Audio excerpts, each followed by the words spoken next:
a few competing forces here, right? So I've been in the AI space since 2011 when I helped IBM launch Watson. So a lot of fun, fast, I want to say some failures and some successes. You don't know what you don't know. And I've done a total of 200 deployments over the course of my career. And it's interesting to see what's happening right now. And I think for the first time in history, we are being told to go run with scissors without the proper governance and security measures in place, without a real understanding of the implications to society, same way that social media was released and scrolling was released, only to understand the implications 5, 6 years later. But since I've been in the space of deployment, meaning I'm not an academic, I'm not a techie, I'm not a researcher, my job has always been to build and deploy AI capabilities at scale. There's a few things, I won't lie, that I'm a little bit concerned with. The first is intellectual atrophy is a real thing. You break a muscle, you put in a cast, you don't use it, what happens? The muscle atrophies. The brain is nothing but a big, magnificent muscle as well. And if it's not used, it atrophies. And AI is being made so easy with the Claudes and the Chat GPTs and the Groks of the world. Everything is one prompt away. That what I have noticed over the course of my 16 years of deployment is folks are starting to erode their ability to think critically, think deeply, to discern and to judge, because it's so easy to copy and paste the answers because the language in which it communicates to us is so sophisticated. So I'm going around and teaching boards and executives and companies and enterprises that whatever you do, there is a way to benefit both your business growth and the strength of your workforce. But the first thing you have to look at is Yeah. AI eroding your capabilities or strengthening them. I got And no one's 14 looking at that questions. I yet. mean, I'm telling you, we this got to is go for like 3 hours. fascinating stuff. Alexis, And this is please. such a great perspective that you're bringing to the AI conversation, because I guess what's the number one thing companies are getting wrong when they are trying to adopt AI? And what are they getting wrong in terms of AI and their workforce? So there's a few things. We are chasing efficiency and productivity. And I'm retraining enterprises of, well, so what if you do more of the wrong things? You're technically productive. What we should be doing is measuring other metrics and KPIs that matter. Effectiveness. Were we more effective in consumer acquisition? Were we more effective in building that trust? Were we more effective in conversion and conversation?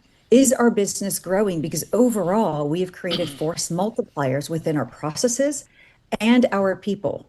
But we are not measuring what have we prevented? What have we predicted? How much more effective are we as an organization?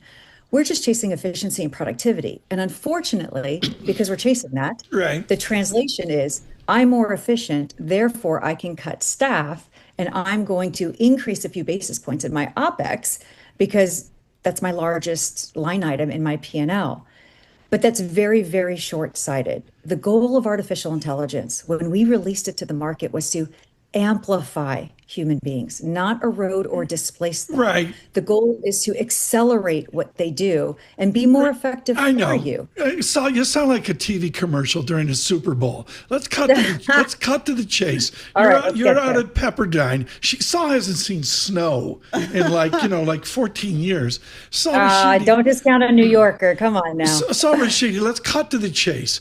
Every Yeah. single company's out there going, AI is going to allow us to cut costs. Let's ex ante get out in front of it, and we'll see what happens afterwards. How predominant is that theory in the C-suite that we're going to cut costs now before AI clicks in efficaciously?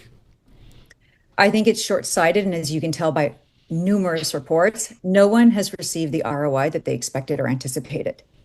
Because you can't do more with less. The name of the game is, and the pressures that we have as business owners and as founders and as CEO is we have to exponentially grow, not linearly grow or stay stagnant.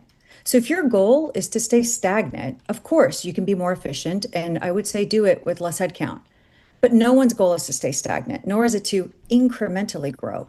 We all have pressures to Right. exponentially grow. Okay, so if it's an elite world and the elites are in a log basis growing exponentially, do we leave behind a static America that's not enjoying Saul Rashidi's world?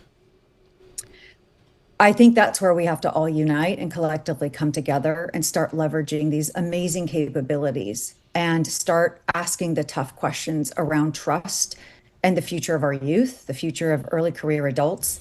I'm advocating there are going to be reorgs, there are going to be rifts, and anyone who's relevant in the digital transformation will be relevant as a result of the impact of AI. There's no doubt about it. And I would also say we are moving into an age where everyone is saying new jobs are being created. Yeah, but those new jobs require an element of technical competency. So, as individuals, I have an 8 and a 10-year-old. What are they going to do when they grow up? It's no longer the formula of go to college, graduate, get a good job, and continue to wait until it's your time to be promoted.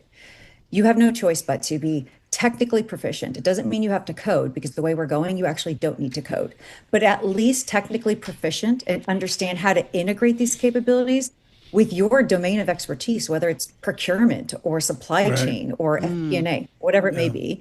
Or you go down the hardcore infrastructure route, energy, electricity, telco, data centers, material sciences.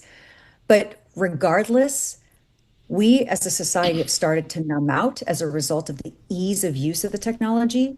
But no matter where you stand, Yeah, I either see. as a human and expert, Yeah. you have to double down That, on